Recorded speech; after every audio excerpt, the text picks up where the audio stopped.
So students, welcome back to my channel, that is The Educator. Today we are going to start our General English Speaking part 49, in which we are going to discuss about behavior of pronouns. In that we are going to discuss about how do we use that in our English language. So students, let's start our General English Speaking part 49. So students, let's start our General English Speaking part 49, in which we are going to discuss about the same topic, that we are going to discuss about behavior of pronouns. ठीक है, behavior of pronouns. So let's start.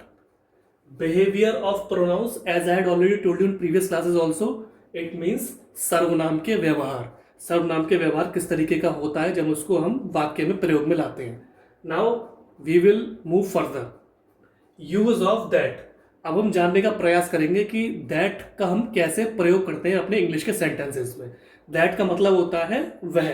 ठीक है, use of that means वह का प्रयोग कैसे किया जाएगा. ठीक, that is used after the words are, the same, none, nothing, any, only, the few, the little. Okay, now let's see examples.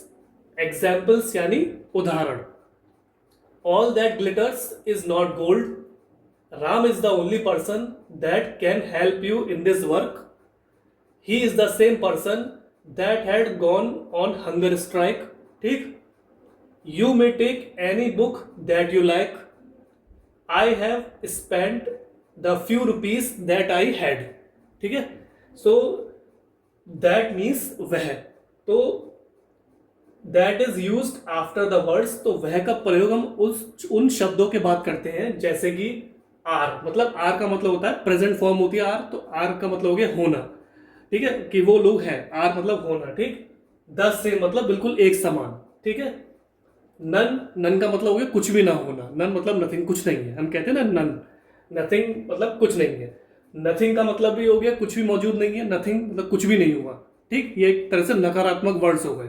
ठीक, एनी मतलब कुछ भी हो सकता है.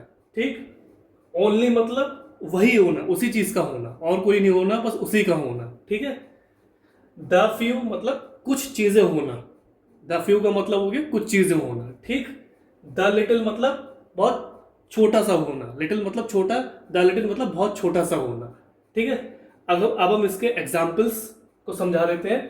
एग्जाम्पल यानी उदाहरण. All that glitters is not gold. ठीक है, तो basically it is a present type and negative type sentence. तो in this sentence they are basically trying to say all that glitters is not gold means जो भी चीज चमकती है वो सोना नहीं होती. आपने एक कहावत सुनी होगी कि हर चमकती हुई चीज सोना नहीं होती. तो ऐसे ही इसका मतलब है all that glitters is not gold. जो चीज चमकती है या शाइन करती है वो सोना या गोल्ड नहीं होती है. ठीक है, Ram is the only person that can help you in this work. This is basically a present type sentence, and here you can see Ram is a noun. It is a name of a male person. Ram is the only person. Ram ही एक तरह का व्यक्ति है, एक वही व्यक्ति है that can help you in this work, जो तुम्हारी इस कार्य में सहायता कर सकता है. ठीक है, Ram is the only person that can help you in this work. तो राम ही इकलौता ऐसा व्यक्ति है जो तुम्हारे इस कार्य में तुम्हारी सहायता कर सकता है. ठीक है, he is the same person that had gone on hunger strike. This is also a present type sentence and he is basically a pronoun. It is basically denoting to male person.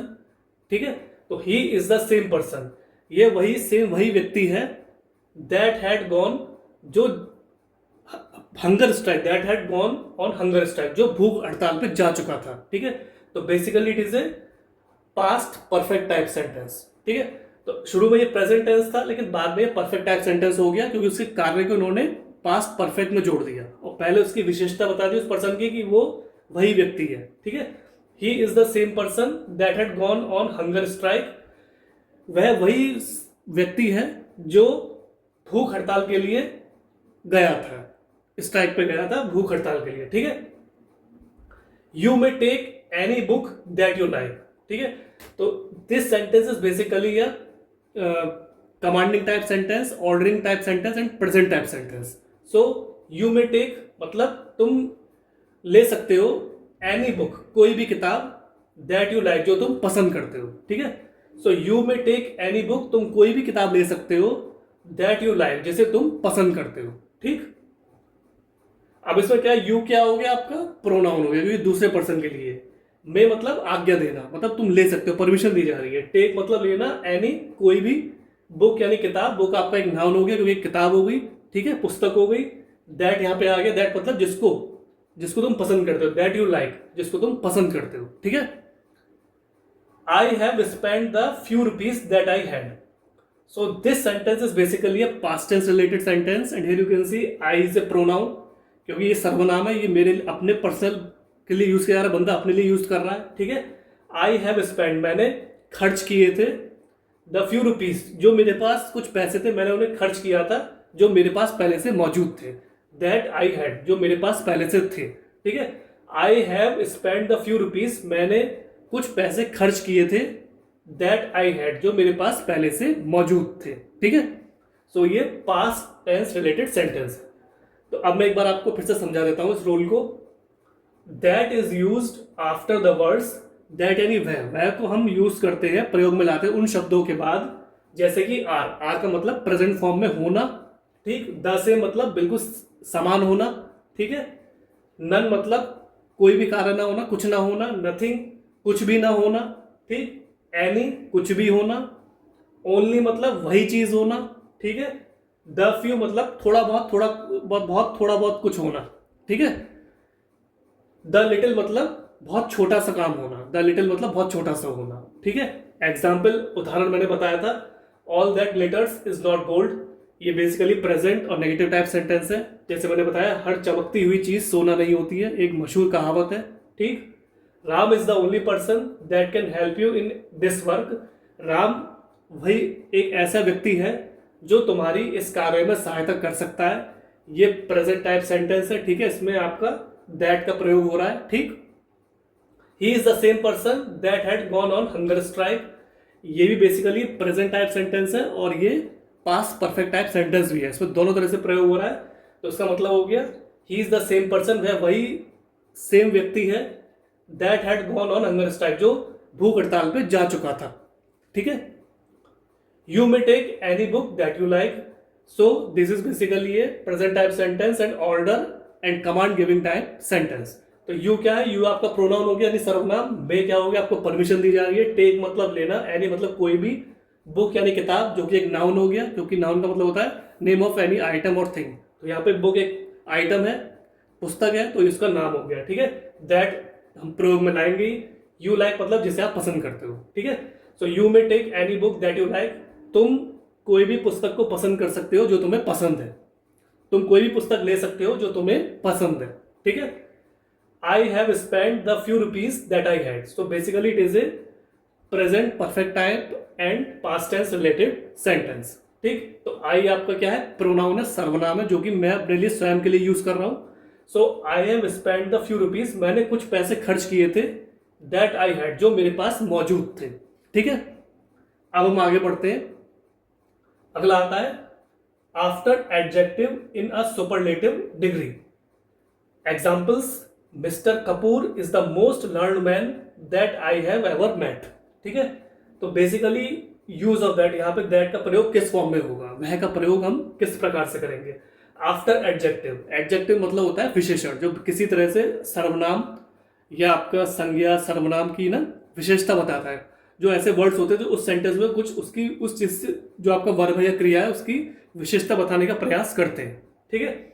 After adjective in a superlative degree means विशेषण के बाद इन ए superlative degree, कुछ इस प्रकार की degree होती है जो बहुत हाई लेवल की सुपरलेटिव डिग्री होती है, तो उसमें एडजेक्टिव के जगह उसको दैट को हम प्रयोग में लाते हैं, ठीक है।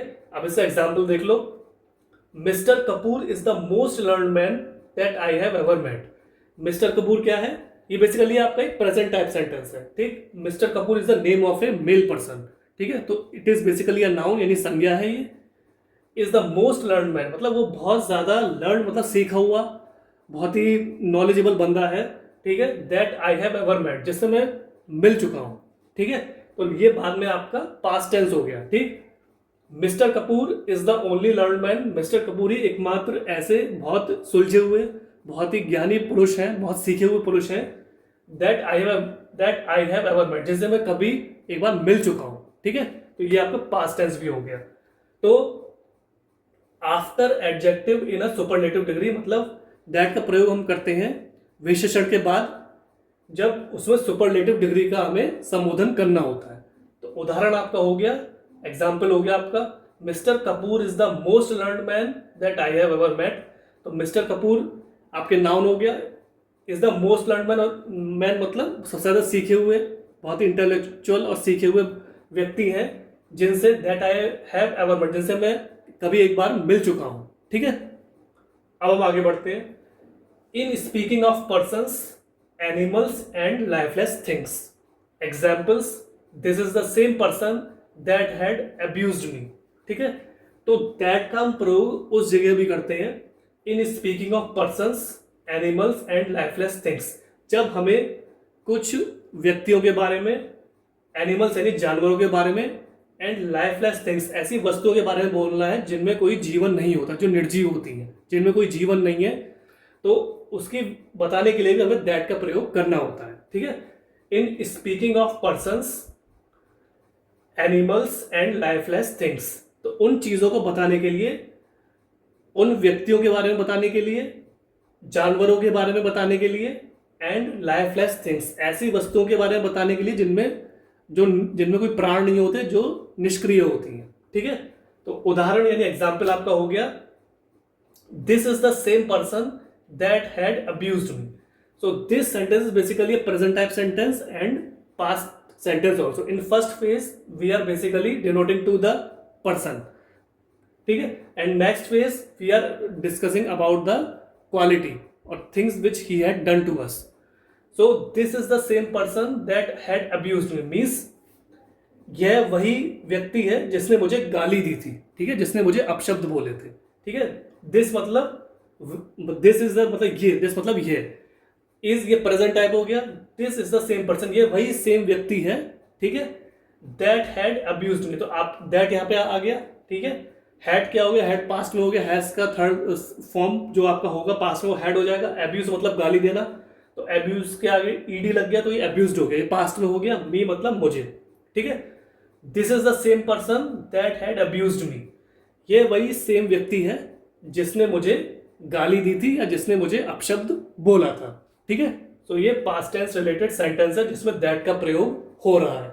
ठीक है students, so students, this was the general English speaking part 49 in which I tried to explain you about behavior of pronouns, especially use of that in today's class with examples and definitions.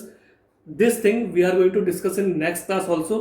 So students, try to read these sentences, try to read the definition and how do we use that in our English language. Try to use them in your general English speaking when you try to speak with another person.